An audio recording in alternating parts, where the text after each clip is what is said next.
இங்கே பாருங்களேன், அந்த டப்பாவை கொட்டினோன்னா வந்து கையில் வந்து நிறைய பவுடர் கொட்டக்கூடாது.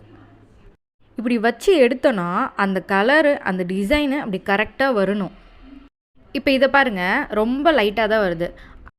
அப்போ இதை கொஞ்சம் வேகமாக வைக்கணும், நகட்டக்கூடாது, வேகமாக வச்சு எடுக்கணும். இப்போ பாருங்கள், நல்லா தான் வரும்.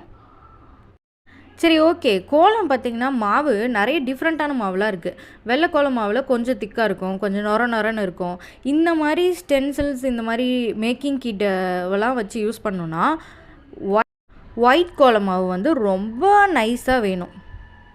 இப்போ பாருங்களேன், இந்த டப்பாவில் வந்து பெரிய பெரிய ஓட்டையாக இருக்குது. இந்த நைஸ் கோலம் மாவில் போட்டோன்னா அடியில் வந்து தண்ணி மாதிரி போய்கிட்டே இருக்கும். இது கொஞ்சம் மொரன்னு இருக்கிற மாவு. இந்த மாவை யூஸ் பண்ணோம்னா கீழே கொட்டாது, நம்ம டிசைன் மாதிரியே வரும். இந்த மாதிரி ப்ராடக்ட்ஸும் உங்களுக்கும் வேணும்னா கமெண்ட் செக்ஷனில் கமெண்ட் பண்ணுங்கள். ஒயிட் கோலப்பொடி, கலர் கோலப்பொடி, மேக்கிங் கிட் எல்லாமே அவைலபிள்.